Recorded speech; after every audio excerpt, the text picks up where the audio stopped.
think Edmund has some connection issues. We'll just give him a second. Hey, hi Wilson. Hey, hello Edmund. How are you? Hello. Am I good? How are you? Okay, I can see you now. Long time no see. Yeah, catch up Okay. soon, man. Yeah. Thanks for joining us. I think today in our entrepreneurship talk, we are very lucky to have Edmund Gair from Viatick to join us. Thank you so much for taking time out to talk to us. We have students over here in the audience that are interested in entrepreneurship and startups. Some of them, just started out, exploring what entrepreneurship is. Some of them just attended boot camp in the morning, in the afternoon, right? And some of them are actually a bit more advanced. They're actually in the process of actually launching their business ideas already. And so we're very keen to hear some of your war stories and your ups and downs. So we are going to start with sort of a fireside chat. And then later we're going to have a Q&A session, probably at the last, 15, 20 minutes or so. So students, any questions you have along the way, you can just post your questions, I think, on this link over here. I'm going to provide it in the chat channel. Now, Edmund, is it okay if you move back a little bit so that Mr. Leslie can see your face? Yes. Thank you so much. Cool. Okay. So Edmund, let's begin. Maybe you could share with us a little introduction about yourself and about Viatick. Okay. Hi, my name is Edmund. I'm from Viatick. I'm one of the tech co-founder of this company. I'm graduated from RP, and I went into SMU. And so Viatick is a company that focuses on Bluetooth, IoT, just IoT itself in general, right? But IoT, that's a big branch umbrella. We only deal with Bluetooth itself, this Bluetooth technology. I think it's something boring, something that no one wants to be at, because it's not something that everyone could see, touch, and feel it. It's not like a world of carousel. It's not like a world of like your Grab, etc., etc. So we started in 2014. We are 6-7 years in the business. We are still a startup. Every day is a startup day. We still hustle away. And today we are in a couple of places, Singapore being HQ. We are in Malaysia, Vietnam, China, Indonesia, Australia, New Zealand. Wow. Yeah, so we are still a startup, right? I've been always telling people that I'm a 10-man team, but it doesn't make sense because I just do a head count in Singapore. We have 12 in Singapore already, exclude the rest of the world and stuff. But the company will continue to grow. And in fact, in this tough, difficult time, we are growing. If you could see like how Trace Together and the rest of the solutions are all around Bluetooth, right? So this sums up. Like what Viatick does is only Bluetooth and nothing else. Could you share with us a little bit about that contact tracing solution? I saw you guys being featured on Channel News Asia recently. Okay, so in our contact tracing, there was the days, when the pandemic started, we wanted to do something for everyone and anyone. And we were thinking what could we as a company, like a startup, could do. And us being in Bluetooth, we were thinking of using that particular signal to do contact tracing, to do channel analysis, relationship mapping, etc., etc. Way before a Trace Together that came by. Because we started very early, like 2014, we actually had this whole Trace Together thing in some solution that we deployed in 2015 in Sington to know who actually interacts with what at which particular booth, container booth, in loitering and all. So that gives us a little bit more experience ahead of the rest of the market. So when we do it, we did not know if any of the government agencies will be coming for it, right? The whole idea here is not to make money out of it. The whole idea here is to make sure like if I would have actually contacted and I've been diagnosed with, my colleagues or whoever, my friends and kins that have close contact would actually be well aware of. We do not need, at the point of time, the whole idea was we don't need to submit the phone, we don't need to do a certain action to know who you have came close contact with, because the solution at the back end will be able to tell you which user you should come close by, right? For more than maybe X minutes and X distance. So that's how Jarvis came about. And we were lucky in a way. When we launched, we have 15 companies take up in 3 countries. And kind of different shape and sizes. And then they realized one thing. If I would to download Trace Together in Singapore, I have to download a Malaysia app MCO in Malaysia. I have to download another one called Blue Trace in Vietnam. And eventually the phone will have like 5, 6 Trace Together app. But if I were to use Javas today, it's all single platform for all of the countries, right? Or you even know that you could travel in which plane, which train tickets, etc. And then the technology which it picks up the information, and then it will be a declaration for your company. So that's how Jarvis was born, and then we create our own contact tracing solution that's called Jarvis. Right. So can you share with us, with the audience here, why Bluetooth? Right, there's Wi-Fi, there's RFID, there's Zigbee. What's so special about Bluetooth? Okay, so this actually brings back to like 2014 and all, when I'm still with SMU. Both founders actually exited the company before this, and we in our 2 years non-compete, non-solicit era, whereby we did not able to get into tech. But I have actually signed up myself or enrolled myself with SMUIS, and it's a bit weird, right? If you don't do IT and then why you study 4 years, it's tough. Then there here goes. My only overseas experience was this Technostarship study mission that I was actually in Europe.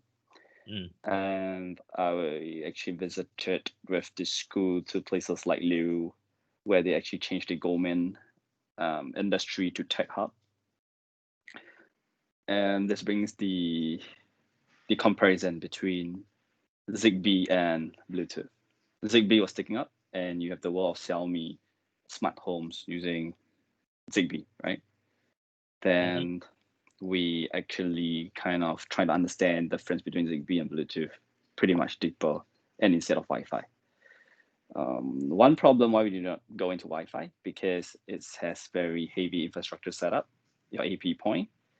It's more costly, and you have a lot of other problems like your handshake, etc. You will have your signals drop out, you have congestion, you have slower download speed, upload speed, and things like that. So we did not consider Wi-Fi, and we were very focused on a lightweight, free band, and the other beauty of it. And the key, most important, how am I supposed to get into everyone's phone, right? Like, or how am I supposed to reach out to every single audience, consumer, by not even building a product that I have to sell to every citizen? And at the point of time, smartphone, it's at almost a peak, whereby everyone has more than one smartphone. Like our foreign talent here, they have one iPad, one smartphone, and then you have your laptops and your phone. So here we go. Bluetooth is one of them. And that brings us leap of faith, and way of ignorance. We don't know where it heads to. We went into Bluetooth. Right. It was actually a challenge, very big challenge, but we kind of like, it pays off, and we want to do one thing well, and then we just dive into it. Right. Thanks so much. You sent over some slides. Mr. Edmund kindly prepared some slides. I think I'm projecting it right now. Can you all see the slides? Yep. Okay, thanks for that.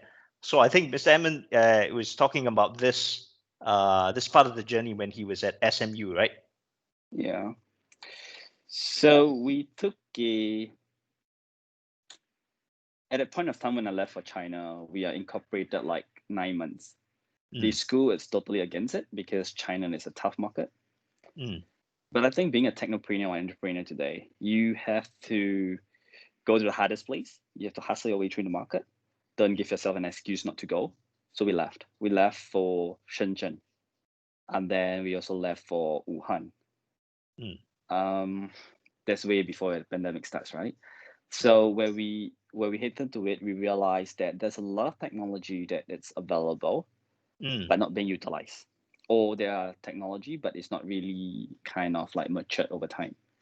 So in December, I bought a one-way ticket with one of my colleague at a point of time to China, and that explains why everything and the image itself. We visited the Forensic Technology Science Center of the country itself. We visited Foxconn, etc. So to learn. Kind of interesting to me. You said your school didn't think it was a good idea. Yeah. But you decide. What gave you that confidence?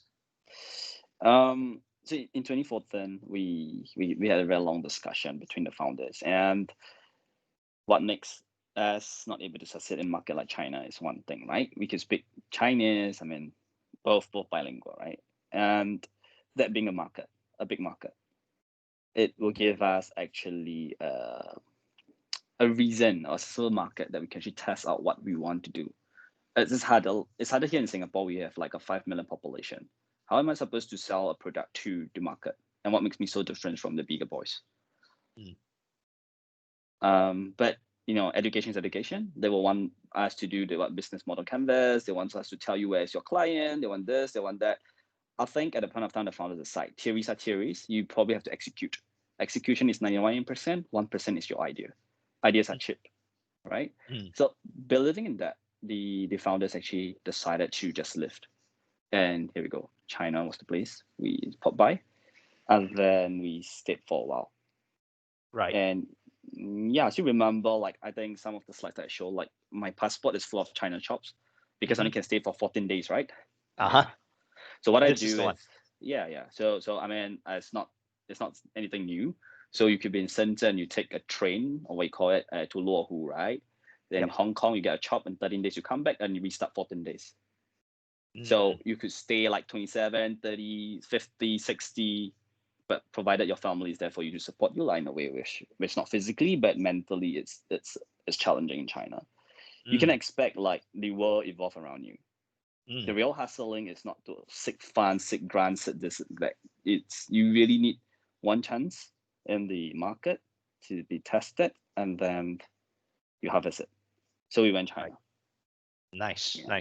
So if I can, I'd like to bring our conversation to be a little bit earlier, before SMU, when you were in RP.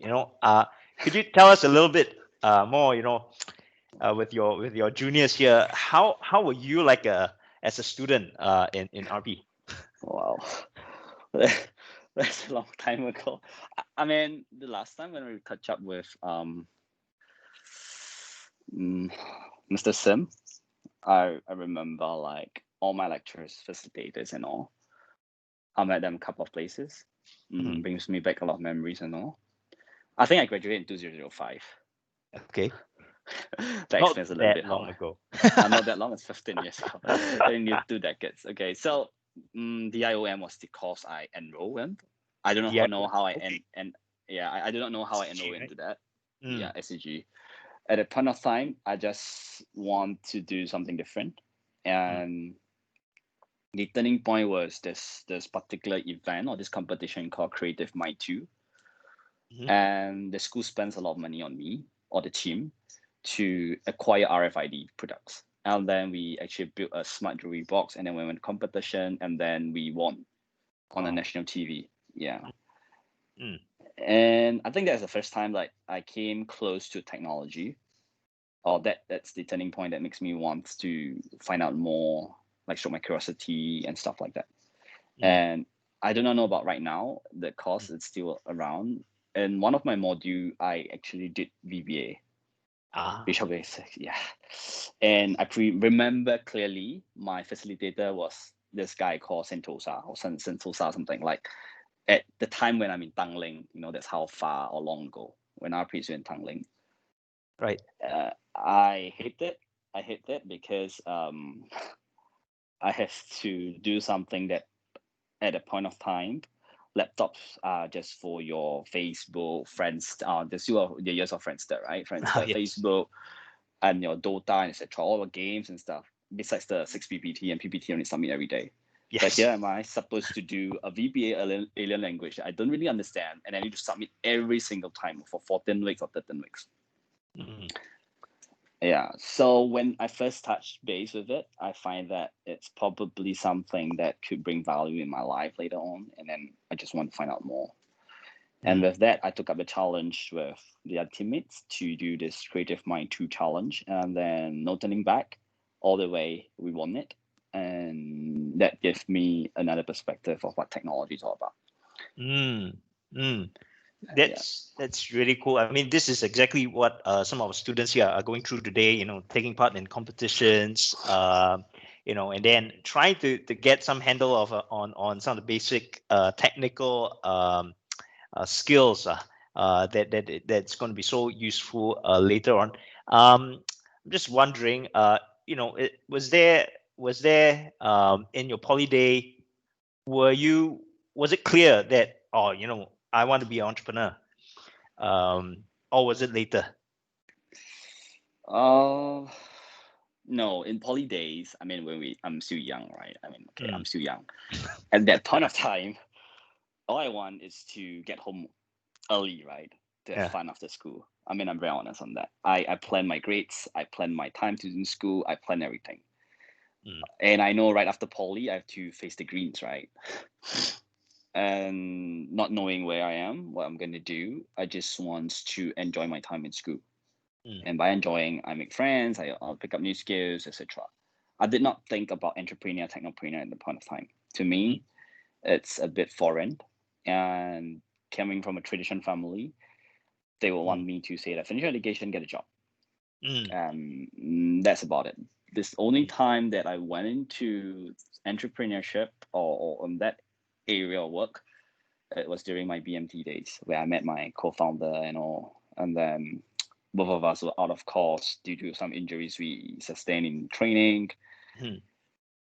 And we decided to make full use of the time instead of being a clerk, right? Waiting for an operation surgery date. We decided to do things that we hate the most. He hates math, accountancy and all. So he went for ACCA. I dislike IT, right? I hate IT. Like, to me, it's something alien. And like what everyone say, right? You want to do things that people doesn't want to do. You want to do things that people hates it. And both of us decided to have a pact. Like, hey, both of us can do something that we both hates it and try to make a living out of it. And there we go. One ACCA, one into SMU IT. Yeah. That's kind of strange. But what's the mindset like? Won't it be so painful, right? Every day, going through that. It is. So it's just like you join national service, right? The reason of you join national service is because it's you're doing something for the country. No one wants it, or most of people doesn't want it because it's like a mandatory, right? But as you finish your NS, you realize the true reason behind it. Correct? Same thing. We've been questioning ourselves, like, why do we hate this? Why do we detest the feeling of taking up for classes for this? Why we can do something that other people could do? A lot of questioning, self-questioning it's where like it brings us the real you, you know? Is it because the fear isn't there to face it, that you're not good at that, or what? And just do it lah. Like, don't hesitate, because at the end of the day, what's your takeaway? It's your new skills. So we both finish. Yeah. Nice. I want to take you back to the slides. Okay. So this was in 2016. China, 2016. Yeah. I just saw this really interesting thing. Your first deployment in China. How did it go? So because I was in China in December, right? After that, 2014 and all, I asked myself this question, like, what makes you good enough? Is it to sell any other products in where you're from, or you sell a product where you are foreign to? So it was a self-challenge kind of thing. I mean, to cut this deal, it takes us a little bit of effort because we are in Singapore, they are in Shanghai. So this place is Xingtiandi, right? The place that we placed used to be a residential area. The management team has problem to get all the traffic flow to the malls. Okay.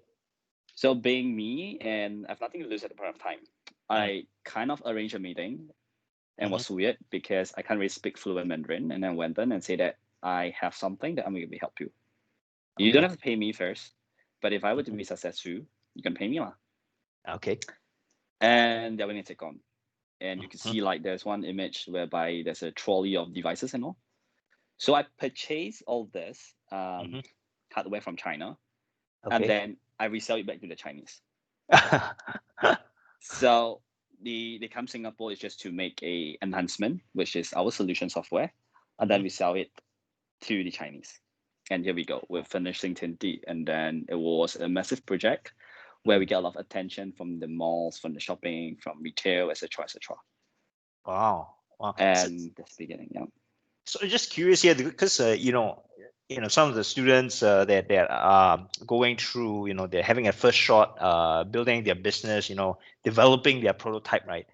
And then as it turns out, right, it's always there's something wrong, right? Yeah. Their prototype breaks down, didn't really work. Did you experience this kind of thing? Yeah, we do. So, so the question is like from 2014 to now, how many times we fail? It's not how many times we succeed, right? I mean, everyone can see the success, but how many times we fail? We fail like countless times of products. But being an entrepreneur or technopreneur today, you probably have to hustle away all your difficult times and all, and then you probably have to overcome all the obstacles in front of you.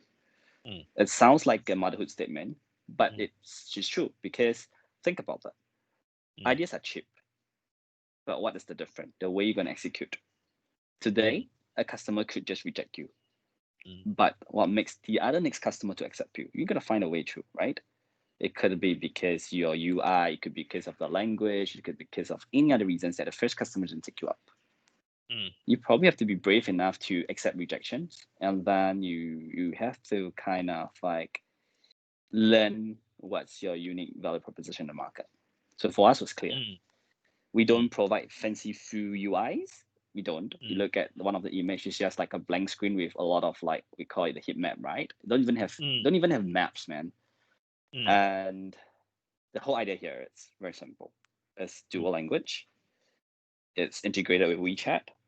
And then what you have is today you want it, tomorrow you can be deployed. So the speed to market and stuff. Then it's all about, at the end of the day, all businesses comes down to pricing. And you have to do your A/B test. There's no reason why the $5, $4, $200,000, $100,000. There's no reason. Sometimes it's just about how much you deserve to pay off, right? For this work done. Then with that, you learn how to build a good product. You need to source your customers first before you build a product. Yeah, it's important. Could you give us like some really specific instances, right, where some of your prototype or your decisions sort of failed, and then how did you overcome, right, those kind of obstacles and failure? So there's a product called Simple HRM. Before the world of Ting came about, Ting is actually a solution set in China they use for HR. What they do is they check in, check out using a mobile phone and Bluetooth. We developed that product way before it appears. But we make a mistake, a very big mistake.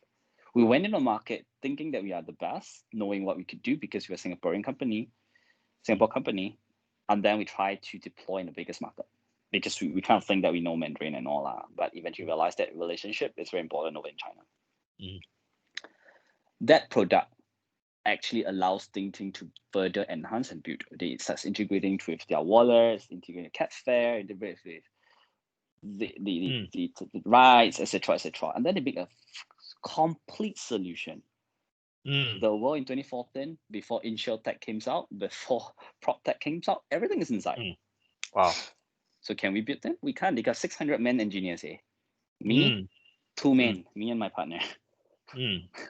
I think we could even be comparable to them at a point of time when people do the SWOT analysis and all. I think we should be happy about that already. Right. Right. Yeah. So we came back. We actually scrapped the idea. We shelved it. We tried to sell it, but so tough. The whole solution took us 3 months to build it. One man. I tried to sell for $1,000 with the source code and all. No one wants to buy it. Then I realized one thing. It's no longer the price. It's about the value that you have created. And you need to learn how to take the difficult decision to walk away. So with that solution, we walk away. We came back. We built everything, and then we built this product called Javas. We also built this product called BMS, Bluetooth Measurement System. And that's where we are today. 2 solutions, only 2. Wow. So if I didn't hear you wrongly, the initial idea was from you guys, but a sort of a competitor got wind of it, and because they had so much more resources, right? They took the idea and they ran, and then you can't compete, right? Because of your limited manpower and so on and so forth. But I hear that the mindset there is, I think most people, I mean, even for me, it would be like, oh, it would be such a huge blow. Sometimes people will be like paralyzed, right? You don't know what to do next. My golden idea, stolen. But I think that's the kind of entrepreneurial mindset, right? Where, okay, this one doesn't work. It's okay. I come up with the next thing. Right? Yeah. That's really good. Yeah. Yeah. So I think the takeaway for all entrepreneurs, budding entrepreneurs, that's you really need to understand your value proposition in the market. You really need to be strong in that. Learn how to walk away from things that you don't want to do.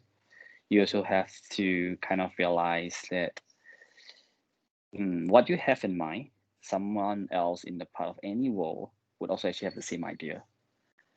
The key will be to execute. And then you actually have the land grab attitude whereby masses will adopt. And that's why you win, right? You can look the bigger boys, the world of Uber, the world of Grab. Whoever grabs in more cities wins. The next one you could see the electric scooter, the Neuron, the Pop Scoot, the Teleport, etc. Right? Where are they right now? Neuron. Because they went into Australia, they went into England, they went into this. It doesn't matter whether you're from NTU, SMU, RP, SM, whatever. It doesn't matter. It doesn't matter whether you are a guy or a girl. It doesn't matter whether you're fat, thin, so small or big. At the end of the day, it's a speed to market. Right? Adaptability and all stuff. So these are things that I think as being an entrepreneur, you should have these attributes and traits. That makes you different. Right. Correct. Could you share, like, when you just started out, you were a young guy, did you feel were there challenges in terms of speaking to some of your potential customers and partners, and like for example, the first people at Xingtiandi, right? You mentioned, did they say, oh, did they find you too young to be credible, that kind of thing? And then how do you overcome that?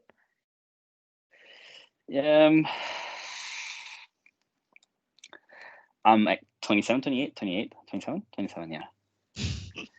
At the point of time, yeah, you're relatively young to go into a new foreign market and then try to sell a solution to a bigger, more operators, etc. Challenging, especially the language is a barrier.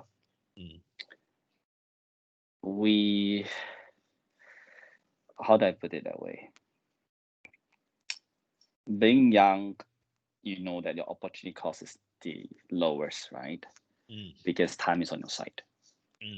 The risk appetite will only get lower as you age, for sure, because more responsibility in life and what takes priority over the others.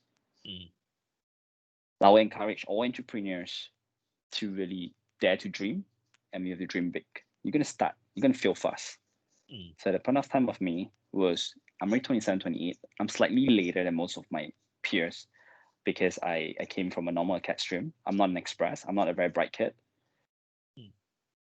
I went to poly, unlike my friends on JCs. So I have 2 years behind them, right? And in this 730 days difference, what can I do in 730 days? What sacrifice do I want to give so that I catch up, right? My friends will hang out late to have their party, drinks and all. But where am I? I'm actually back in my room school to do development, to make a bit of difference, and to catch up with 730 day lost time.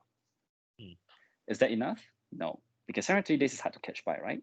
But what's different? We go into hardcore mode. What hardcore mode? We don't just work like 5 days, 12-hour shift, 6 days. We work 7 days, 12-hour shift. It's like Michael Phelps, right? That says that if I'm going to train every day, 52 weeks, I got 52 additional sessions to make me a world champion, right? Something. 52 additional time for me to catch up what I've lost for 720 days. I'm going to add up everything to be on par. So today, Viatick is still a 5.5 days company, no 5 days. And although on the culture of the company, it's 9 to 6, they do all know, all our colleagues and all, even for the interns, jolly well understand that the time is all there, right? You decide what do you want to achieve in this platform, in this springboard, achieve what you want to achieve and move on in life. If you think that within the 8 hours you can achieve only A, do you want to put 1-2 hours extra to get an A+? That's your call. Because your bosses or your fellow superiors are not there to actually monitor you. We are all adults right now, right? So with that kind of culture and with that kind of mindset from the younger days, we dare to dream, and then we hit up to the client, knock on the door, and try our luck and say that, hey, this is what we have. This is my pitch deck. I'll stay in China for 1 way ticket, and then let me know. Then we will stay at Jing'anlu or some parts in Shanghai, slightly cheaper, not the high extreme ones, and then we want to make a difference. You probably have to understand, hardship lah in the beginning. That's amazing. That's very goal oriented, and I can see that you're so driven, right? To really get out there and make it successful, and you just do whatever it takes to get ahead. It's almost like a race, right? You're trying to make up for lost time, and that's really amazing. I just want to bring the audience, I think, year 2018, right? What was some of the highlights? I see that you've been traveling a lot. So I don't know. Like, to me, our pick was, it's 2018, but for my co-founder, he thinks it's 2019. Maybe because of me. I've been traveling a lot in 2018. Australia, Korea, China. It's like I can't leave this 3 places. I'm just merry go around this 3 locations. We learned a lot. We actually went into Samsung to learn from the best in Korea. We went into Australia to look at how Kmarts and Scones, all the supermarkets will run differently in a shorter time period. We got into China with the rest of the things around. So 2018 was a year for us to kind of understand the market and then to see what's in for us.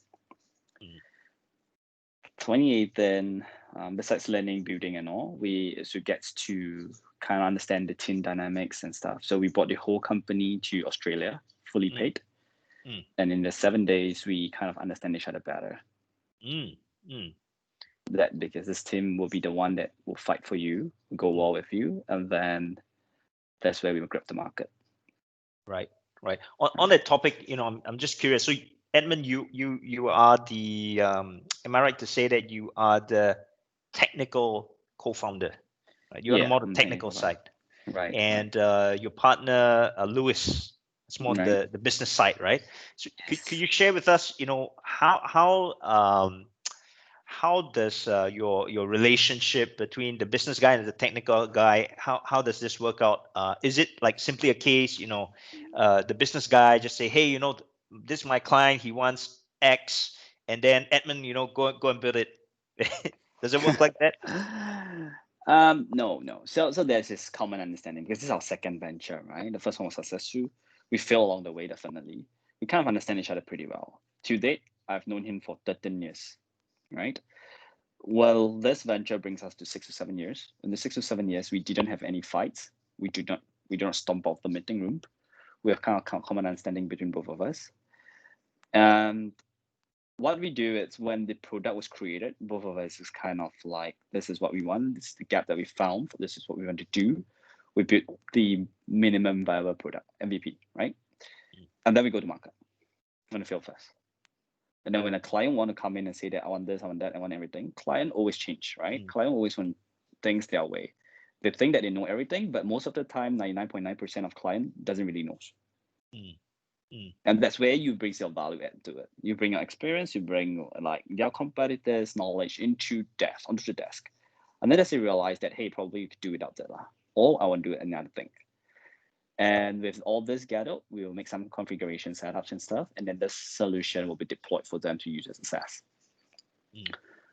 The business and the tech, be it the two different departments and stuff like that, we do have issues, definitely, for sure. No company has smooth sailing for 7 years. But you have to understand, it's a product that you create for everyone, and not everyone that creates the product, right? So that makes you different. Thanks for that. Let's go on to, let's say, 2019, right? Why is you mentioned Louis, your co-partner, your co-founder, thinks that this is the highlight? Why is that so? What were some of the milestones? So 2019 is a year whereby we late 2018, 2019, we got involved in the One Belt One Road kind of initiative with the support from ESG. We are more active in conferences and talks. We are part of ITSWC. You can see the Singapore prevalent for a company like us, powering up EasyLink. Like everyone uses EasyLink card, right? Unless you drive, but you could use EasyLink card to pay your ERP. We are mentioned a lot of places, not just in Singapore, but overseas. And we kind of get confirmation of where our market positioning is in China, which we are not totally very active because of the distance we are at and the team size, etc. I probably go there 4 times in a year just to catch up and give some face time to the partners and the clients. And you can see that they didn't really give up on you. They always wait for you to come back and then to see what we could work on together. And with that, we see an increment in terms of inquiries in 2019 from the world of tracking, indoor positioning, contact tracing, stuff like that. It continues all the way to now today. So we start to track a lot of other stuff, like where is the leads, quality of leads, how long they have loitered into our website, stuff like that. We do a lot of things right now. We integrate a little bit more stuff than before. Yeah. Could you share with us, like, obviously, you mentioned China was such a huge part, in your journey. How do you cope with, competition, right? To stay ahead. I mean, there must be tons of Bluetooth solutions kind of companies and consultancies, right, in China, right? And like you mentioned, they could do it cheaper, that kind of thing. So how do you stay ahead? Yeah. So I mean, like I said, you don't want clients that's after price, right? You want client that's after value. But if you're after clients with value, you are putting yourself with the world of Vincent Co, Deloitte, KPMG, stuff like that.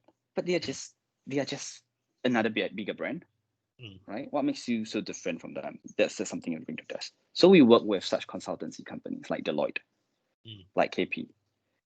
But on that front, what matters most is you really understand the needs and the wants from the customer and the market. You don't want to do a projection and then the projection doesn't give you anything, right? You probably want to allow them to realize that if you are right now not doing this, what happens in the next 6 months? You're going to see some tail signs, some markets, some government policies, etc., etc., etc.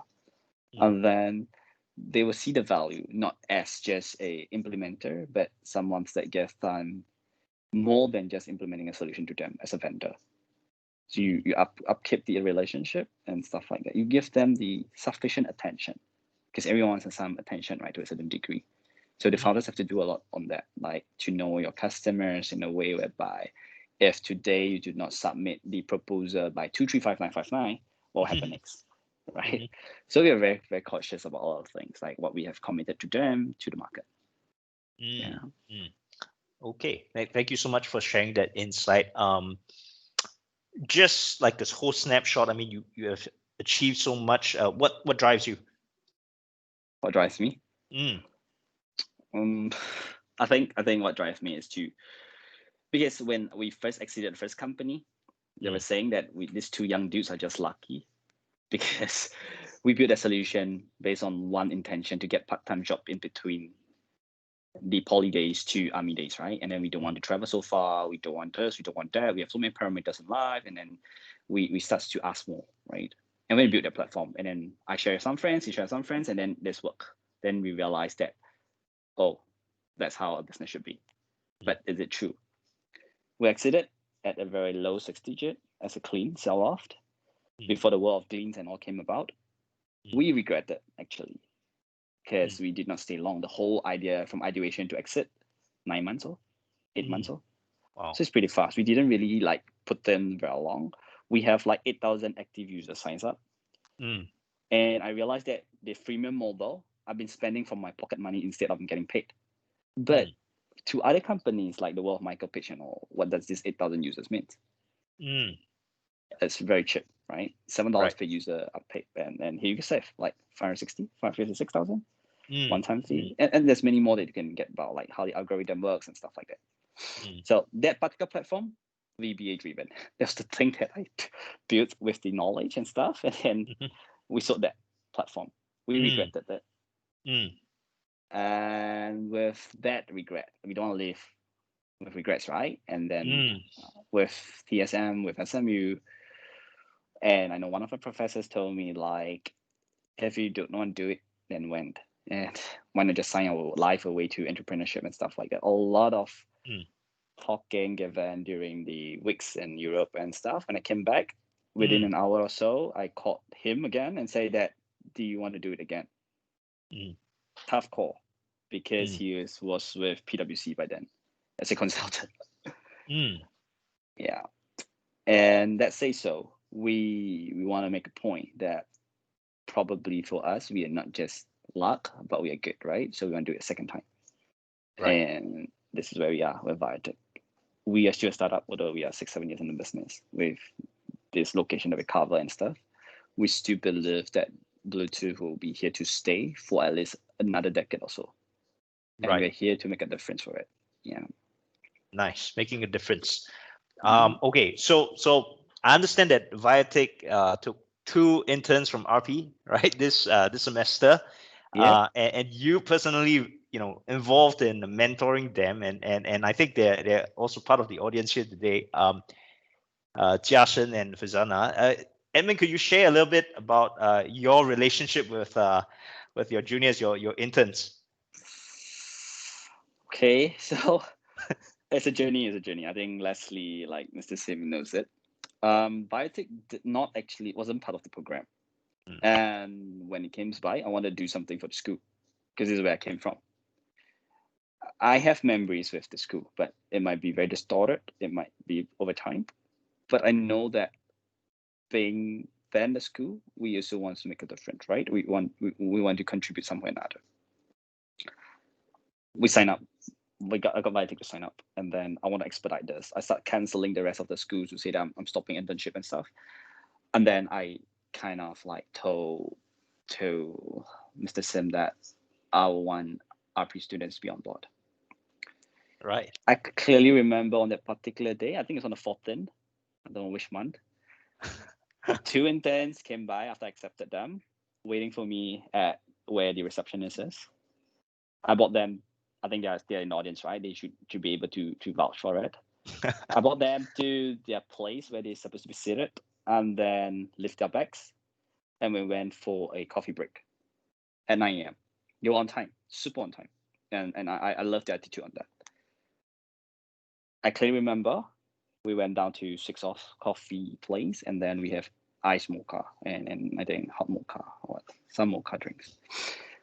And in that 1 hour, what I said to my juniors, my colleague, my friend was, don't worry if you screw up this internship. You should make a difference here. Try your very best to screw up whatever you could here. Because then I realized like how bad my business is, right? How bad my operations is and stuff like that. I gave them the vote of confidence. I remember one of them, she literally actually stumbled on every single sentence she speaks to me. I mean, yeah. Well, the other guy was he kind of smart. I see a lot of things in him that I am used to be when I'm young, right? Wow. Yeah. Yeah, like the path that he took and all telling me that he came from a unusual path in education and stuff like that to RP, and then getting a GPA that allows him to get into local U and things like that, wanting to be an entrepreneur, have some ideas here and there. And I didn't regret like getting them to be part of Viatick today. In fact, we offered them to stay on. So both of them actually signed a contract with Viatick. Wow. Upon finishing internship, they actually stay on Viatick. That's the Wow. point. Like I shared, I do not want interns to come and go. This is not a place for us to educate because we're not an education center. We really want talents, younger bloods, to join us to make us different. So right now, the oldest in the company is me. So you can see on average, the company is slightly young. We are about 26 years old, 27 years old, an average age. Yeah. Wow, that's amazing. That's amazing. I mean, just to share with you, I mean, I was having a chat with Leslie, Mr. Sim this morning, and Yeah. he was saying, oh, I still have pictures of Edmund 15 years ago. Really?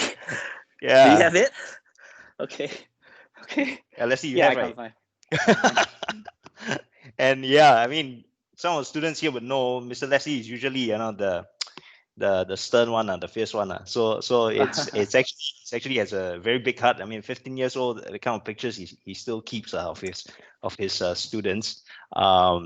Maybe I just want to give an opportunity for Jiashen and for Zana, right? Could you share with the students here just a little bit about what you have been up to at Viatick?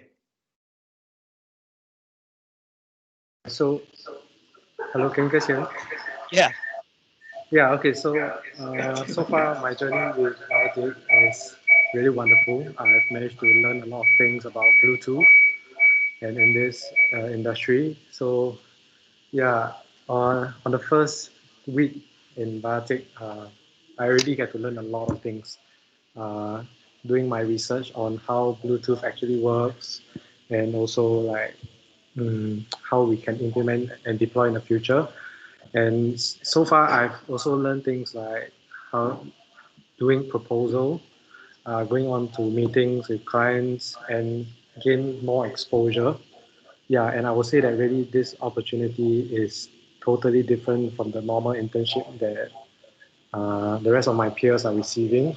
It's really a once in a lifetime experience that I can gain in my polytechnic days. Yeah. So I would say that coming for this SIP, there's no regrets. Yeah. That's wonderful. That's wonderful to hear. Edmund, I mean, it's so heartwarming that you're contributing back to RP and then grooming the next generation. And from what Justin just shared, I think they learn so much because you got Edmund, their Koko, their abang, to take care of them.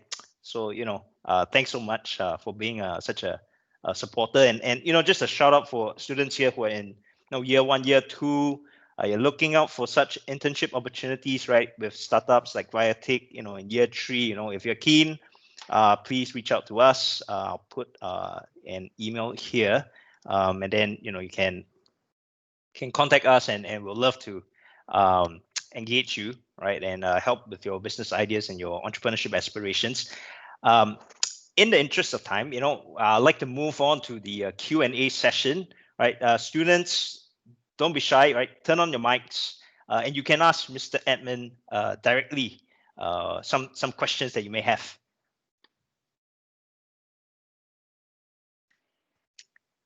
And will also click on the link to see what are some of the questions you've already put up.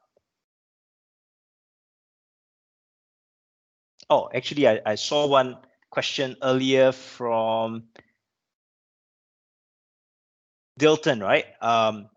What motivated you to do what you did not like? Yes. I think this is the part where you said yourself and your army mate Louis, right? You chose the thing that you hated the most. That's kind of strange. What motivated you? I think when we are young, right, including now, Okay, sometimes you lost your direction, right? You do not know what you want in life. Is this what you want to do, etc., etc. It's hard, and everyone is given a finite time to live, right, to a certain degree. And by not knowing yourself well enough, the only other way is to know what you dislike the most. And from there, if you could pick up anything and make a difference, it could be a new you, right? The motivation that we have at that point of time is very simple. We just want to live well, enough sufficient to have carrot cake together with my friends. And that's about that. Very simple asks and wants. And then with that, we should be finishing our schools, getting a job, etc., etc. But when we turn back, do we have any regrets and any legacy left behind for the next ones or the next generation or the younger ones? We start questioning. And with those questions we have, we need to find like a reason, right? A purpose of us being around at this point of time. And that's what we do. We go and find something that we dislike or we are good at, and then we execute it and do it well. So the whole motivation is just a better life, like a real reason of living.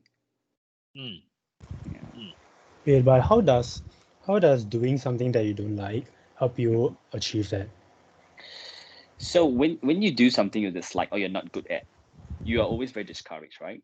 You feel like don't know why I'm not good in this, why that, why 1,000 whys lah. But you should find the one reason why not. Why not? And then with the why not, you will start picking up skills, reading more stuff that you dislike, going for enrichment course, sharing attendance, doing that and stuff. And then you put in a lot of time, which is the only currency. It's not about money, and time is the only currency because it's finite, right? And with that, you make a difference. Yeah, I mean, to be very honest, like I share with all my friends and all, there's 1,000 reasons to reject you.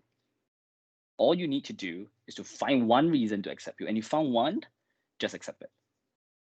But if you can't find it all, then I'm sorry, just reject it lah, because there's no reason for you to do it, ma. I have another question though. You said that the time when you went to China, you were not fluent in Mandarin, right? Yeah, I'm not. How did you overcome that? Okay, good question. Like my co-founder actually went for business class, enrichment class.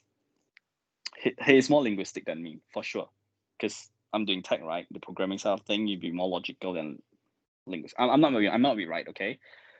But for me, because I have to interact with developers, techies, and in China, so I have to kind of know things like framework is 框架, whole ties, back end, etc. All those simple terms I have to be very well aware of. And then you try to mingle around with them. You're gonna make more friends, right? You cannot, because you doesn't want to stay out, hang out with them, and then you don't want to pick up their language.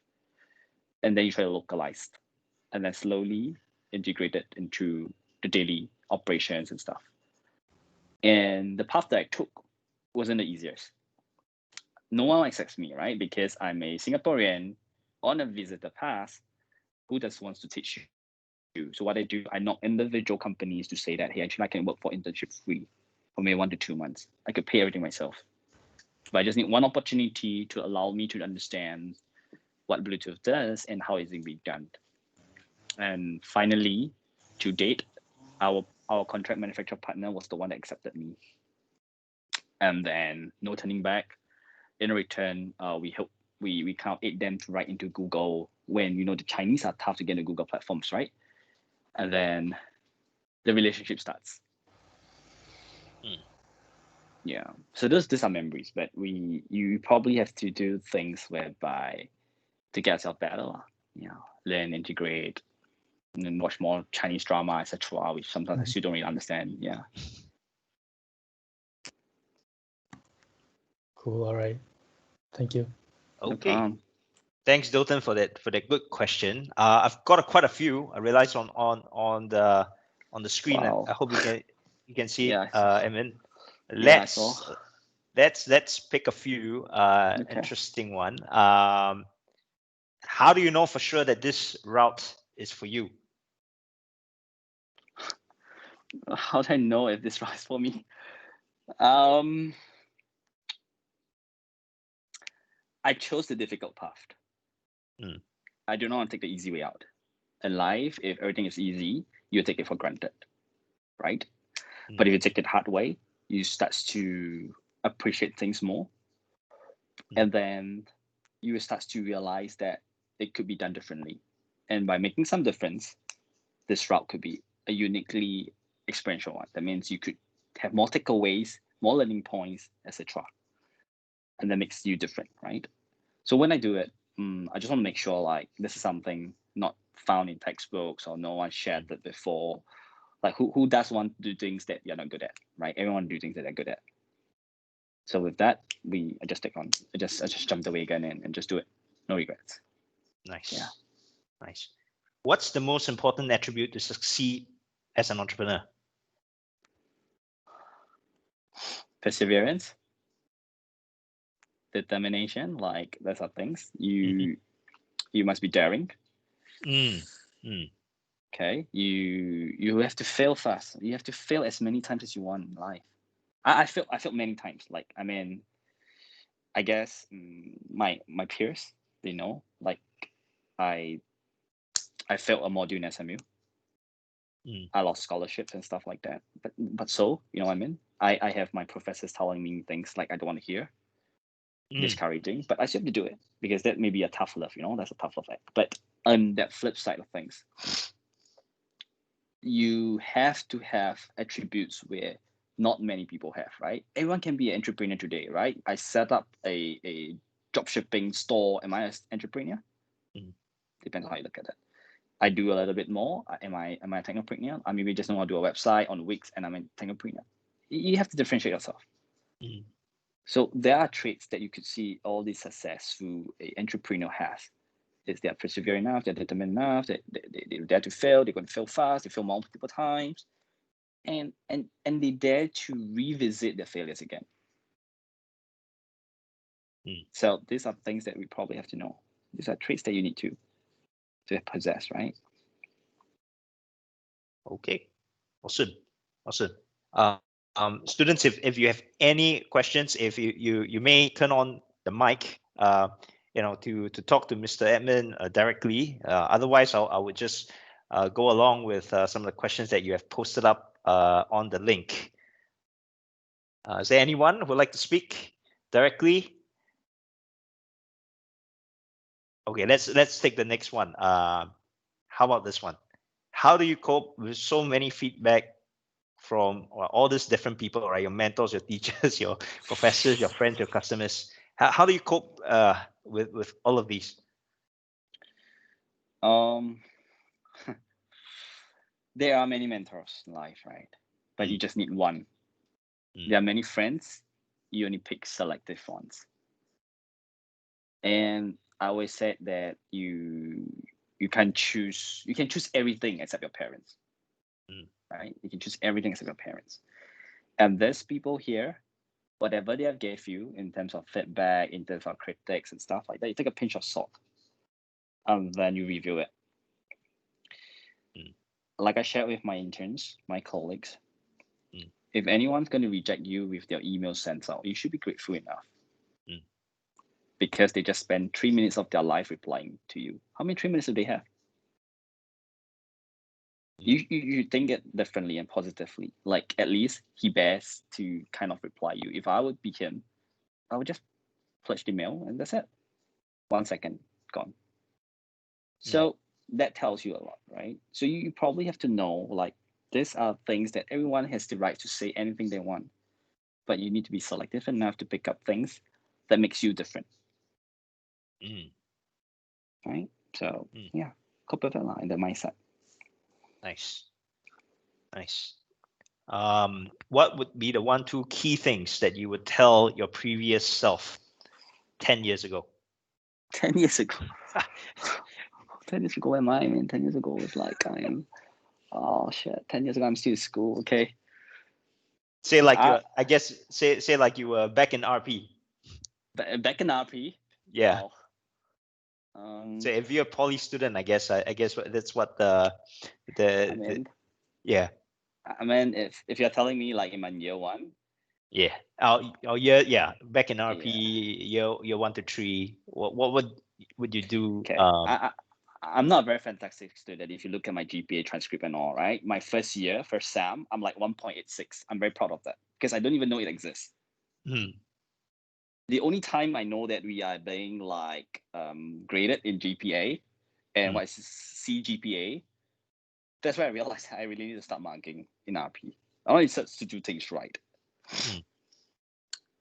If I were to be at that point in time, I want to give myself a chance to really slack off in tertiary education and stuff. I would try to pick up more things.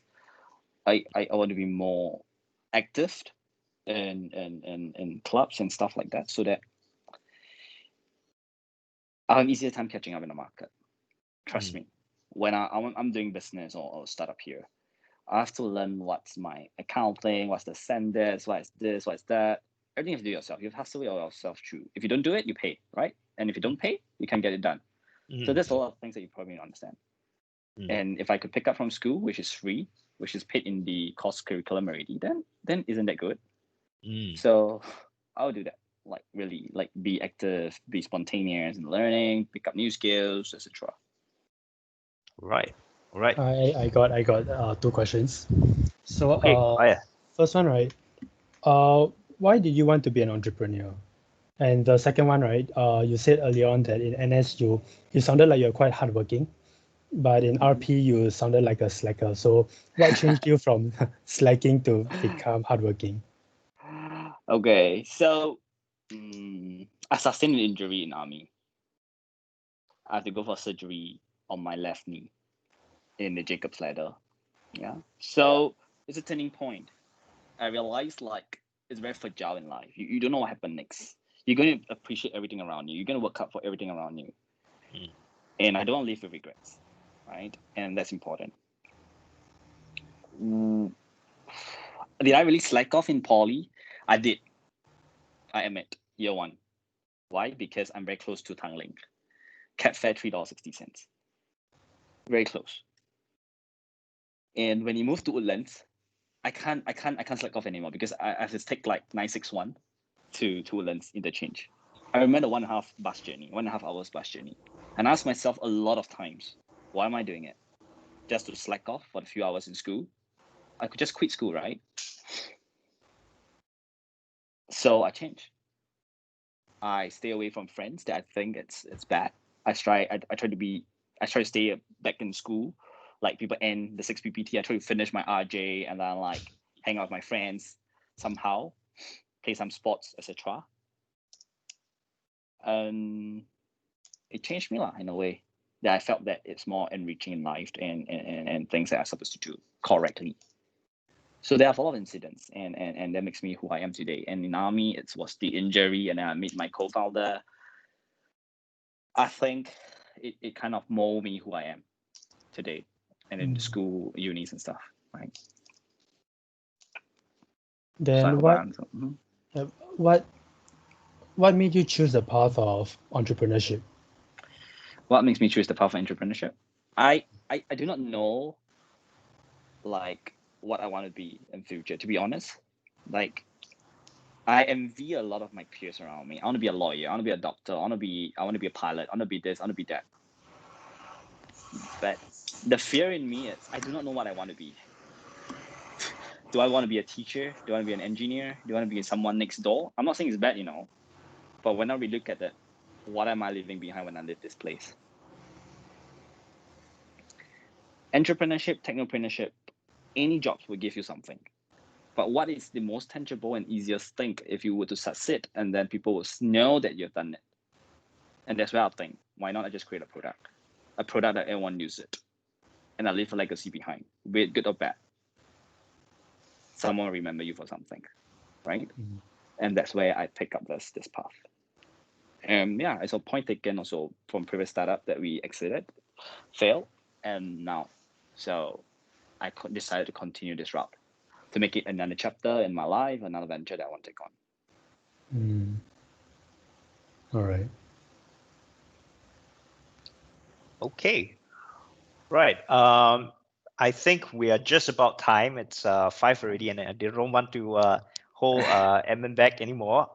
Thank you so much for coming in here and sharing, so candidly and so honestly with our students here. I think it was a real eye opener for them.